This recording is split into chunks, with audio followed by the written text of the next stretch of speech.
काय गे, किती उशीर, किती वेळ झाला बेल वाजवतोय मी. अहो, मला बेलचा आवाजच नाही आला. मी घरात काम करत होते. काम करत होतीस की आतमध्ये मोबाईल मध्ये डोकं टाकून बघत होतीस? दिवस रात्र फक्त तुला मोबाईल हवा, बाकी काय नको. अरे मित्र, घरात तर चल, काही इथंच बोलत बसणार आहेस.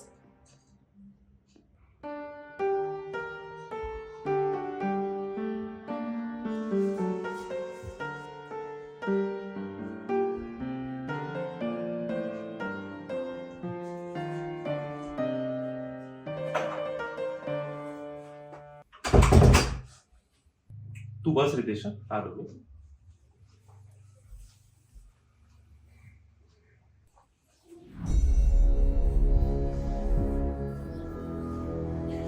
तुला ना जास्त मस्ती आली आहे. तुझी मस्ती काढायला ना मला जास्त वेळ लागणार नाही. डोळे काय दाखवतेस ग? थोबाड फोडीन तुझं. फोन ना मग. हिम्मत असेल ना तर हात लावून दाखव मला. आणि काय रे, काय तुझ्याकडे? मस्ती मला नाही, तुला आले, समजलं? दीपे, तोंड सांभाळून बोल. अरे जा रे. तसं पण तुझ्या या रोजच्या वागण्याचा मला कंटाळा आलाय. दीपे, अरे तुरे करू नको हा. तुला आधीच सांगतोय. काय करशील? साधा आदर करण्याच्या लायकीचा आहेस का तू? लग्नानंतर काय सुख दिलंस रे तू मला? सांग ना, सांग. साधं तुला बेडरूम मध्ये सुद्धा आनंद देता आला नाही आणि मला शिकवतोय. आवाजाला जरा कमी ठेव. तुला एवढा पुडका असेल ना तर बघ दुसरा. ते मी बघीन, मला सांगायची गरज नाहीये. काय म्हणताय तुम्ही? जाऊ द्या.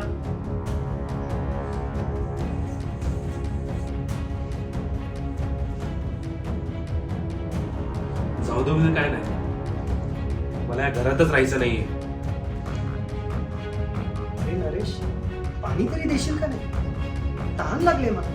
तू पी पाणी आणि ये खाली. ती देईल पाणी तुला.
अशा रीतीने दीपाली आणि नरेशचं मोबाईलवर बोलणं सुरू झालं.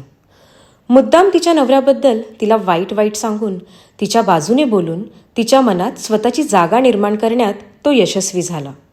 नंतर एक दिवस दीपालीचा नवरा घरी नसताना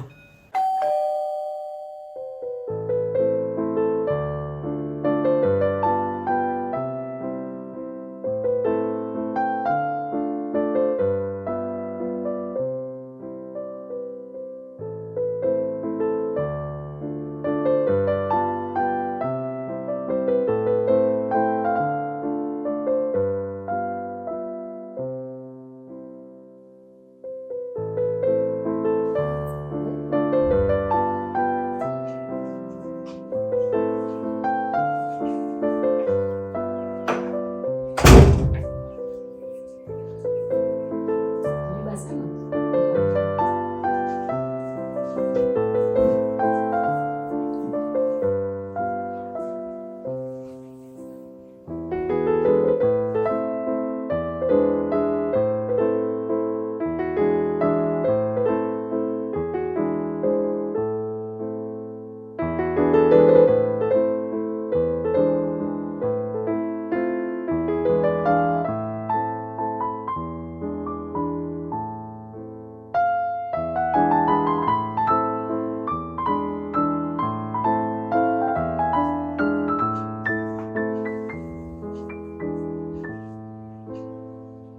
आज ना तू खूप सुंदर दिसतेस.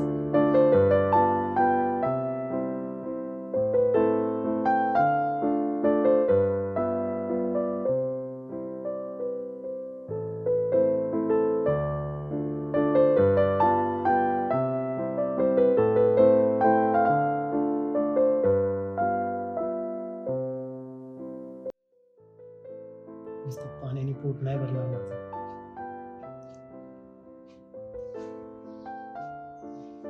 अहो, हो, हो. इतके गाणे त्यासाठीच तर बोलवले तुम्हाला.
छाया, तू समजते असं काहीच नाही छाया.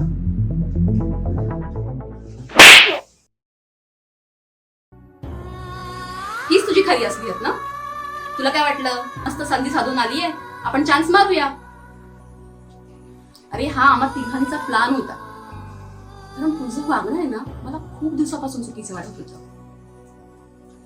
तू पैशाने खूप मोठा आहेस रे, पण मनाने तितकाच दुप्पट घाणेरडा आहेस.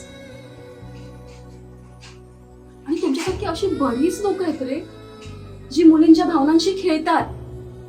हा त्यांच्या घरात काही प्रॉब्लेम्स असतील, भांडणं असतील तर त्याचा फायदा घेतात, त्यांच्याशी गोड गोड बोलतात, त्यांना प्रेमाच्या जाळ्यामध्ये अडकवतात आणि मग काय त्यांचा फायदा घ्यायचा आणि मग त्यांना सोडून द्यायचं. आणि तेवढ्यातच त्यांचं पोट भागत नाही. आपल्याच अशा कोणत्या नालायक मित्राला नंबर द्यायचा आणि त्याला ब्लॅकमेल करायला सांगायचं. बरोबर ना? तर तुला लाज कशी वाटत नाही रे?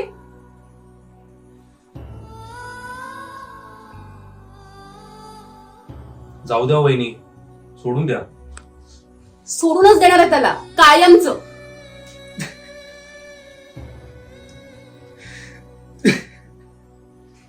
अरे आत्ता काय मला रडून दाखवतोयस?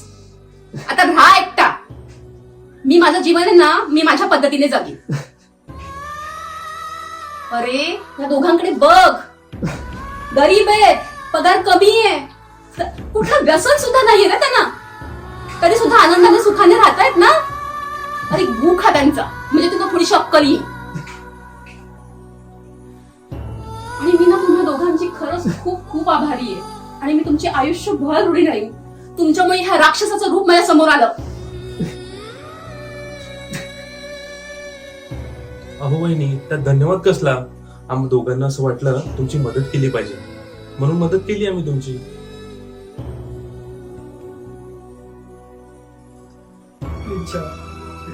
प्लीज छाया, मला माफ कर. मी खूप मोठी चुकी केली, पण कधीच चुकी करणार नाही अशी. प्लीज छाया. तुला आता माफी नाही.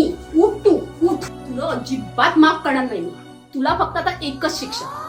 तुला आता फक्त पोलीस स्टेशन. चल तू.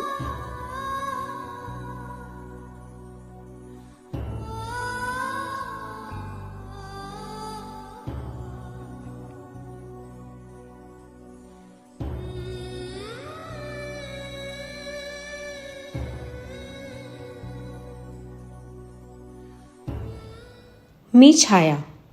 लक्षात ठेवा, माझं अशा सर्व मुलींना एक सांगणं आहे. रितेशसारखी मुलं तुम्हाला जागोजागी पाहायला मिळतील. ते आपल्या घरातील भांडणं, आपल्या मनातील भावनांचा फायदा घेतात, पैशाची भुरळ देतात आणि आपण वेड्या मुली लगेच आपलं मन मोकळं करतो. पण अशी लोकं त्याच गोष्टीचा फायदा करून घेतात आणि ते आपल्याला कळत देखील नाही आणि आपल्याला खोट्या प्रेमाच्या जाळ्यात अडकवतात. म्हणून सावध राहा. मला अजून एक सांगणं आहे. मुलगा गरीब असेल तरी चालेल, पण निर्व्यसनी 100% असावा याची खात्री करून घ्या. कारण तो होतकरू कष्ट करणारा असेल तर पैसे कमवू शकतो आणि आपल्याला 2 वेळेच्या जेवणाबरोबर प्रेमही देऊ शकतो.